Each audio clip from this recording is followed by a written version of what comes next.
Hello there, and welcome back to my channel. I'm Chase Moser, and today I'm going to be going over Army of Darkness, which is Evil Dead 3, and at one point considered Mid-Evil Dead, which I think kind of would have been a cool title for this. A lot of people didn't understand that this was the third installment into the franchise, and it didn't receive as much enthusiasm as it has accumulated over the years. But I recently found out about it whenever I was 11 or 12, but never watched it until a couple of months ago, and I had an extreme amount of fun with it. Of course, it's very different from the first two, but with all of that being said, we should get into Army of Darkness. Just like Evil Dead 2's tradition of recapping the first and then picking up directly from the last installment, if you know where to start and stop, this is a direct continuation. It's 1, 2, and 3 all the way through. This is what happens. And even though that Bruce Campbell himself is many years older in each installment, it's a little noticeable, but not really that changeable of how you feel about the movies. They're still really good. You know, you understand where he is and what he's doing, but there's that little bit of like tiny Ash, that like teenager Ash that I reminisce about and kind of want back. But you know, I understand these films were like plagued by a whole bunch of different outcomes with budgeting and trying to be filmed and stuff. So hey, if it takes 11 years to make your movies, whatever, as long as they happen. This one picks up with him, you know, falling into another land because of the Necronomicon in its medieval times, and that actually really turned me off for a very long time, and I did not want to watch that. So whenever I saw this was on HBO Max, I figured, why not give it a go? I'm rewatching the franchise anyway, and I need to do it for my channel. I did not realize how much fun I would have with it. It's still probably not my favorite of the three, but there is a lot of good parts in it, and for the most part, it pretty much is Evil Dead 3. Now, if you have seen the Ash vs. Evil Dead TV series, you will kind of understand that this is where his personality comes through into play. The first two movies don't really have a lot of him being a character. He's mostly just running from carnage and screaming, and there's a lot of things going on, and whenever he is talking, it's not really about character development. It's about survival. So I appreciate the fact that this one takes a different, you know, approach. Sam Raimi wanted this to be a PG-13 movie, and so he directed it that way, and they still gave him an R rating based on his history. So that kind of fucked up the movie, because had they known that, they probably would have just went all out. So there was a little bit of non-connection with like the first two, like with the blood and the gore and the effects for me, that they like disassociates it for me. But I do think that in its own world, and even in this world, there's a part of it that I really love.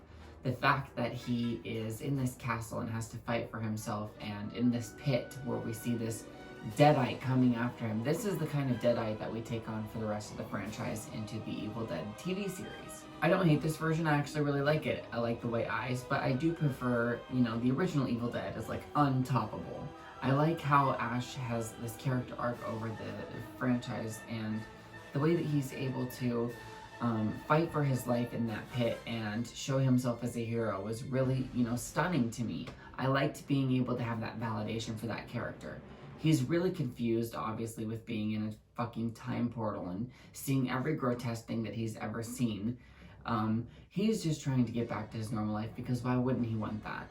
So when he is tasked with getting this book back to the way it's supposed to be and where it's supposed to be and who it's supposed to belong to, he ends up having to go to this graveyard, which is undoubtedly my favorite part of this movie, and one of the reasons why I'll probably keep watching this is because that's one of my favorite settings, is a creepy, gothic, horroristic graveyard. If that setting is done well, I will pretty much orgasm aesthetically with my eyes and my whole body, and spiritually, just knowing that this is the events that's taking place and where it's taking place. There's a Goosebumps episode that takes place in a graveyard, and I fucking love it. One of my favorite scenes.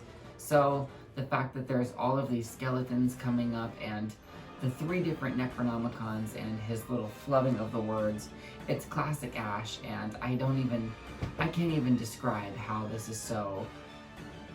The schlock is kind of kicked up from the first movie 150%, because the second movie kicked it up about 75%. So It's completely different than the first one, and I understand why they didn't call it Evil Dead 3, but there is still so many similarities, and it's obviously a sequel because Ash going through everything that he did, and I love how there's the mini Ashes running around all over the place. That was a really fun concept for me, and the fact that he has a twin. I feel like I've been saying the fact that a lot. Whenever he is faced with all of these outcomings, it's really, really hard to face them. So, of course, he's that kind of person that turns in and wants to run away. He says he's done his job and that's it. I'm done. No pretty face, no nothing. I don't care. Send me back to my time. And I don't know if I mentioned this yet, but Ash having a twin himself is one of the best parts for me. I think that it meshes really well with this type of franchise, especially whenever he has that mirror thing that he goes through in the second movie. Facing it himself and being in a physical world where you have to battle your alternative is a crazy concept, and I absolutely love it.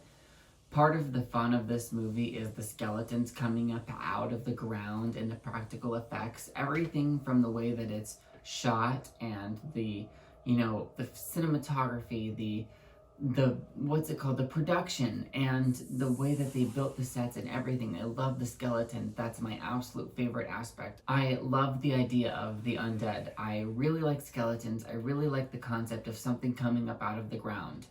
It like zombie things really depend on for me, but this whole concept is one of my favorite things, and seeing this actually gave me chills. Even though there's a lot of comedy moments to this, it's still a really terrifying set of events to have to go through and to think about. And so I was very much enjoying the anticipation of sitting on the edge of my seat, wondering what happens to Ash, even though I had ended up seeing the resolution before this. Something I really loved about this movie was watching Ash become the kind of person who saves people. I really like that he has his chainsaw hand that became a iconic moment of the second movie and a important part of this third one. There were so many moments whenever that had to play with everything, and I really appreciated that. Like I said, I don't know if there's anybody else or any time else that this has ever been done, and it's fucking amazing and iconic. He will only ever be that one. Bruce Campbell is the king, and that's probably why in the movie they say, "Hail to the king, baby," a bunch of times. You know, I don't know if that's like an Elvis reference or whatnot, but he's just like a smooth talking kind of guy, and so he's enjoying the girls that were, approaching him in this. But closer to the end of the movie, it's impossible to pay attention to things like that whenever everybody's getting possessed and everybody is fighting against each other. They are tying into the medieval times when it comes to like King Arthur and all of that like bullshit. I don't really know a bunch about it, but I don't necessarily find it the most fascinating, but I don't find it like non-interesting. I'm talking about like medieval time stuff. So when it came to this movie, it was either a here or there for me. Depending on how well it works, I really like medieval time stuff. And if your movie isn't great, then I maybe might not like your medieval time stuff. But this isn't that. So I had a lot of fun with it, and just the wise men and the reading of the books and the way that they speak, and he was trying to swoon them over with his charming era. I like that this twin that he has to face brings about the army of the dead, and the skeletons go to fight everyone in the castle. That's such a great aspect to me, seeing Ash be the kind of person that is willing to fight. Of course, we have seen that hinted at in the first two, but those are mostly survival moments. This is the first time where he really steps up and is like, I've gotta put an end to this shit. So it was really nice for me to be able to put this installment into my understanding of the universe and of the realm of where Ash exists, because I've always really kind of wanted to know what there was there, and it was nice to be able to finally see it and experience it for myself. I think I mentioned this a little bit before, but the practical effects in this movie are pretty much my favorite aspects. I mean, the whole thing with his face and the skeletons, the tiny Ashes running around, the twin Ash. There are so many different things going on between the Deadites and the book. I absolutely loved all of it. In many, many ways, this really just is Evil Dead 3. But in also many ways, it is completely its own story. I don't even know how to categorize this movie. It's kind of like it's kind of like a what if movie, but it's still just there, because if you watch Evil Dead's 1 and 2 and then the TV series, there's like no way you would ever miss anything. But if you watch Evil Dead 3, which is Army of Darkness, you pick up on so many more callbacks and references that you never would have known about, that I didn't know about whenever I was watching it. So I'm really very happy to have seen it and experienced it, because it makes sense to me now. I like the fact that Sam Raimi tried so hard with this one. Bruce Campbell is obviously a powerhouse, and I'm glad that he came back years and years and years later, because they did a 2013 incarnation, which is one of my favorites, but this original timeline is something to be very, very astonished with. And even though I will always yearn for the original movie, seeing the progression of the second and the third and into the TV series is something magical. That's why it's fun to watch, and there's this kind of feeling about it that, you know, only Sam Raimi can create that aura of storytelling. So I understand why fans always wanted a part 4, and seeing Ash come through to the end and sending the army back to hell after all of this war, after all of this explosions and losing men in battle. I like how they're able to bring the town in resolution. Earlier I was talking about the Arthur and medieval time aspects, and that's really interesting now that they have this whole like play into the past factor, and he can say that he's interacted with and had a first-hand interaction to pleasing and helping two civilians come together and having nations collide. And that's really nice, because should ever the Necronomicon bring evil about in the medieval times again, they'll be on each other's side rather than against each other. I do wish this movie had a lot more blood than it did. I think it could have been really great. And like I said earlier, I really appreciate the comedy aspect. There are a lot of fun moments in this. But I wish it would have stayed truer towards the tone of the original. Not that I don't love this, but it just seems different. And I get that after Scream, it kind of broke the world, and Ash vs. Evil Dead needs to be the thing that it is. But back here and back then and back at this time, I really think that Evil Dead 2 and this movie would have benefited from being a lot gorier and a lot scarier and horrifically unpleasant, just like the first one was. They're so concerned about trying to wrap up with a good feeling, which is what I said I liked. And I do, but there are some times whenever I like a good ending that I feel like is wrapped up that's unpleasant or uncomfortable, that isn't in favor of the hero. So it just depends on how you do that type of storyline. And there's just a lot of, like I said, schlocky comedy aspects of this movie that are not in the other installments, and while I appreciate them, wish that it may have not have been here. I can just picture this movie with a lot more blood and a lot more gore. If the Evil Dead franchise has taught me anything, it's that the Deadites can survive gunshots and stabbings and all of this, and when you cut them up and dismember them, there's blood and gore and pus and green stuff and white stuff and black stuff and red stuff because of the blood and the guts and the possession. It's everywhere. It's all over the place. You gotta really get rid of these motherfuckers. And in the medieval times, it's kind of like bang and they're down. So there's just different rules and different tones for the movies, I guess. But I still loved it for whatever it's worth, and it's still a really fun part for me. But I will, like I said, probably gravitate towards the other two movies than this one. But I still plan on rewatching this a lot throughout my lifetime. I mean, come on, I'm so young. I'm gonna be rewatching these movies for forever. So we finally end up with Ash back to his normal time because of Sid dating the passages and stuff. There is, I think, an alternate ending. I have not seen it. I've just recently become aware of it, where he comes back to normal times and everything's ruined. But I don't even know what that's about. I've only ever seen this version where he ends up back at the S-Mart, and that's so funny because over the years it ends up getting brand changed to Value Stop, and I absolutely love it because he was interrogating the people at the beginning with his boomstick, and he's like, shop smart, shop S-Mart, you got that?